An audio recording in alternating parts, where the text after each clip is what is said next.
What is going on, everybody? It's Jamie, and welcome to the channel, Thrift on Fire. Today is going to be a what sold video, kinda, a few sales over the past few days. We're also going to talk about a new update with the Canada Post strike, and we're going to get into eBay international shipping program. But first, we've got to touch on Major League Baseball. Toronto Blue Jays did defeat the New York Yankees. The Yankee lose.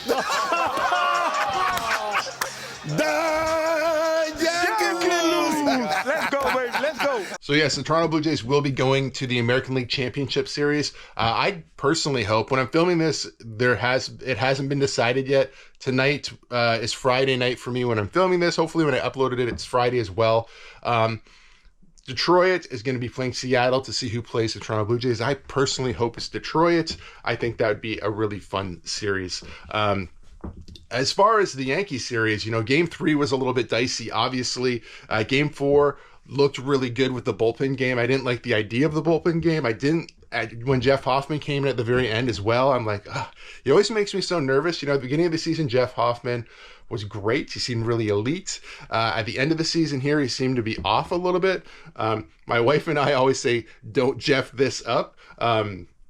As a little joke, but he did pull through, and he didn't Jeff this one up, and we are moving on to the American League Championship. Pretty exciting. Okay, eBay sales though, only one sale over the past 3 days, and Poshmark, we got a couple of sales. We will get into those in just a minute. I did mention that I was going to go sourcing. I did try to go sourcing. I really didn't find much the other day. I found these shoes, which are really cool, at Salvation Army, but I wound up waiting until I dropped off all my orders from the beginning of the week. So like my Monday orders, I went shopping essentially, and yesterday I waited till I dropped my stuff off at Stallion Express and then went out shopping. And the only thing I found yesterday, so I did have a purpose to go out. It wasn't like I just went out and only found these shoes, but I did only find these shoes when I was looking. These are a pair of Vans. They're rubberized like Crocs. They're really neat. They're in great shape. They're in the perfect condition to list, which is what I want. I just wiped them off and listed them. They look like brand new. I paid $8. I'm going to try to get somewhere between $30 to $40 out of them. Looks like they sell pretty often on eBay as well, so that's good. But I didn't find anything else. I found some stuff I could have paid way too much money for. That doesn't make any sense at all. So I didn't have a very good sourcing day. I'm probably going to go back out later this morning and look at my local Goodwill today. I have to go to UPS in Tillsonburg, which is where my UPS drop-off is, and there's a Goodwill, Salvation Army, a mom and pop thrift shop. So I'll probably do a little circle and see if I can find anything else. I don't really have a ton to list right now. I do have an in on a private buy. Right before we went on our trip to Paris, I was talking to a guy who has a whole bunch of collectible stuff. It'd be really great stuff for Q4. He knows that I'm buying it to sell it, so hopefully, he's willing to make some good deals. This is some stuff he's collected for a long time, and he said, he basically said he's getting to an age where his family said, you've got to deal with this stuff, because when you do, eventually pass or anything like that, this guy's not super, super old, but he's like, I think he's like late 60s, early 70s. His family's basically saying, like, you really need to figure out what you're doing with this stuff, because we don't want to get rid of it. And I'm like, okay, fair enough. Maybe we can make a deal. So I'm going to go take a look at everything he has, try to make him an offer for everything, so I'd have a ton of inventory. That would be the plan. Who knows, though? I might go there. He might be still sentimentally attached to some of this stuff, or not really willing to let it go, because I think it is his family who really wants him to sell this stuff more than he's motivated to sell it. So we'll see how that all plays out. But I'm hoping I can do that, maybe over the weekend, maybe the beginning of the week, not sure. I did reach out to this guy. I did send him a message yesterday. He hasn't got back to me yet. But hopefully I can update you guys on that really soon. But let's jump into these sales. All right, we're going to kick it off with a couple of Poshmark sales here. So Go Team Canada jersey. Now, this is a lot different than like a Nike, Reebok, CCM, or vintage jersey.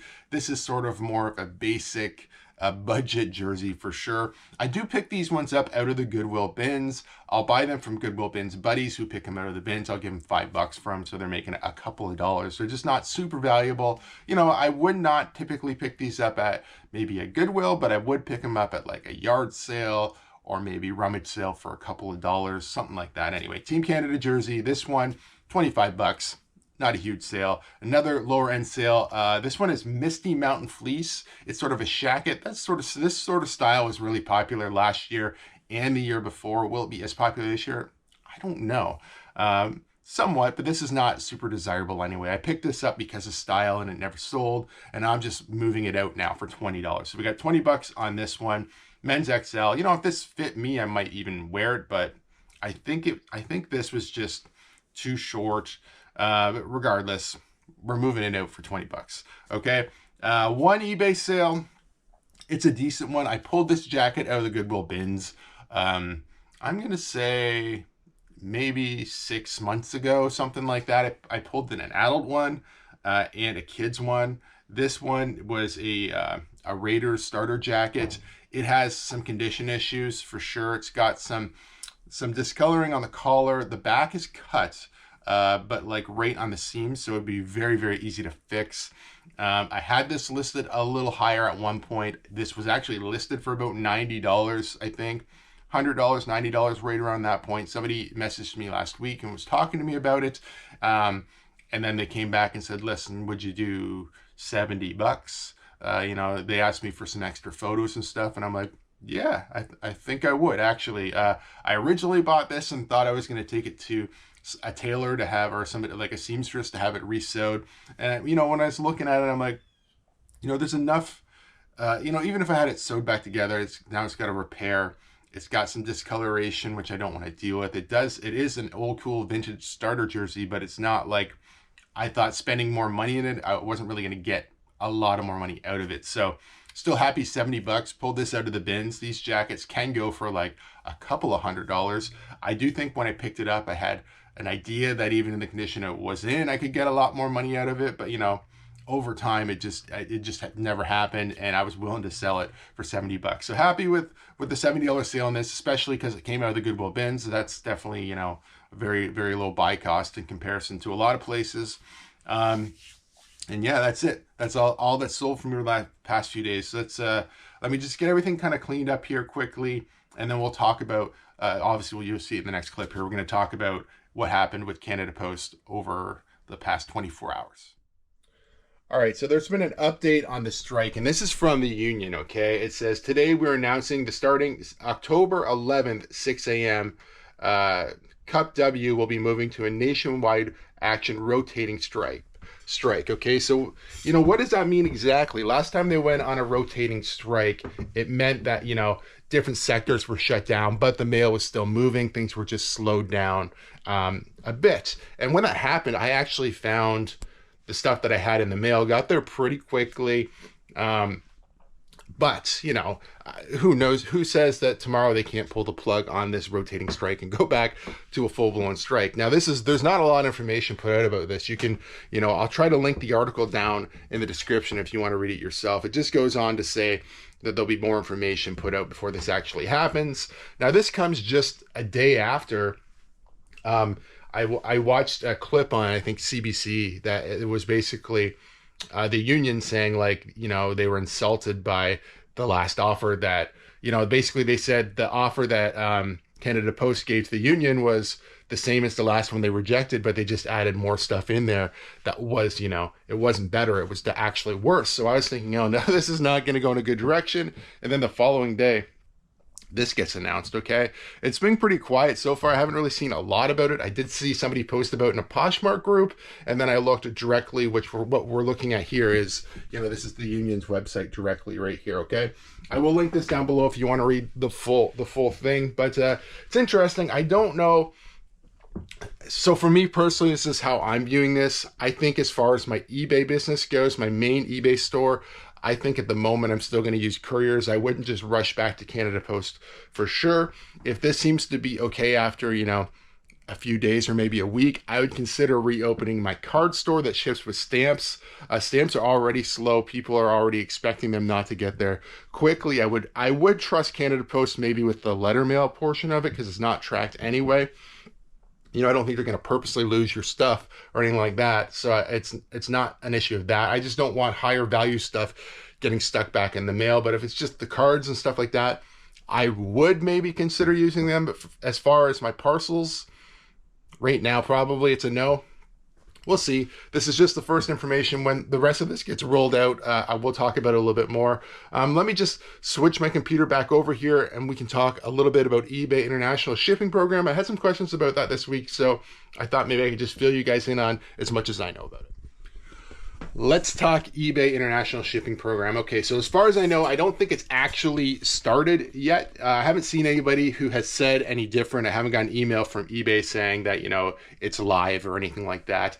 They did say if you do not want to be a part of it, you can opt out. If you do not opt out, you would definitely be considered to be a part of it, okay? I think you do have to have some extra information in there. So one of the things they want you to have for sure is where your item was manufactured. So if you have, you know, a t-shirt that was made in Taiwan, it does need to say that in the listing. And they said if you want to become part of the program faster, having that updated in your listings will accelerate you to the top of the list, okay?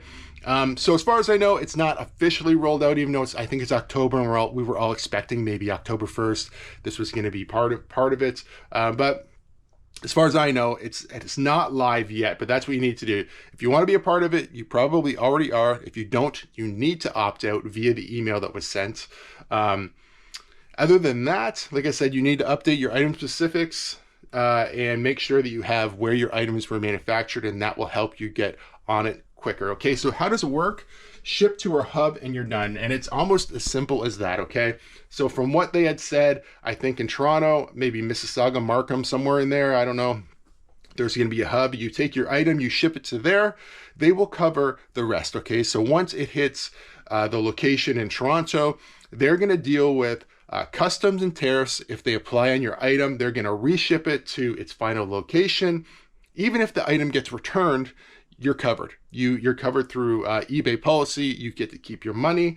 It does also say if there's any negative feedback or any issues with, you know, items not getting delivered, you're covered. And, you know, if there's negative feedback, it'd be removed on that item. You know, as far as, I would think delivery. I think if you sent them an item, well, I guess if it broke in shipping, I guess it would still be eBay's problem because it was maybe the way it was repacked. I don't know, but that's what they said. You're covered. Basically, once it hits the hub, you're good. So I guess those are all things we're going to find out over time. I don't want to say one way or the other, but you know, from the way they have it written, you're covered. You ship it to the hub. If you're shipping what you're supposed to be shipping, they do the rest, and that's it. Has it started yet? It doesn't look like it started yet.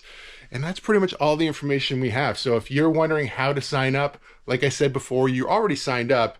The only way you wouldn't be is if you opt out of the program. And, you know, the only thing you can do to make your odds better of getting in faster is, like I said, making sure your item specifics do include country of origin. So where your item was made. That's very important. That's important for customs and tariffs, and that's why, you know, they need that specific information in there. Okay, but yeah, that's about it. I'm excited. I hope before the end of October it actually does get rolled out, and we see some people talking about it online. I'd love it if as some of the, you know, part of the first group of people who got to use it. I haven't got an email yet. If any of you guys have got emails saying that it's live and you're good to go, let me know in the comments down below. I did want to let you guys know that I do not think I'm going to wind up updating this door. I've talked a few times about, you know, the potential of putting an insulated door in here instead of the roll-up door, because, you know, basically this roll-up door, you can, I don't know if you can see it right now, but you can see light up through there, and air comes up through there. I'm not tall enough to actually show you up through there, but you know, wind comes through there. It gets cold. There's cold air that's going to come up through there. So I did last year build a frame, put styrofoam on the frame, and then put it on the door so that air didn't blow against the door and it stayed warmer in here. I don't think that I financially want to spend the money to do the door right now. So I think this winter I think this week I'm gonna have to put the styrofoam frame back up outside of this door. So there will be no more shed update. That was going to be the final one of the year, hopefully the final one ever, but that might have to wait until next year. I'm okay with that. It's been kind of just such a downward dip the last little bit. I don't really want to spend a ton more money. So yeah, that's going to have to wait. I do think we're going to end this video here, though. I just wanted to give you guys that shed update because I do get people every once in a while ask me questions about what's the next thing you're going to do. in here or in general or blah, blah, blah. So it's just kind of nice sometimes to, you know, answer those questions like that in a video. But like I said, we're going to end this one right here. I think Vladdy did say it best, though. Dale, the Yankee lose. If you guys like videos like this one, please give it a big thumbs up. If you're not subscribed to the channel, please consider subscribing for more content. And we'll see you guys soon.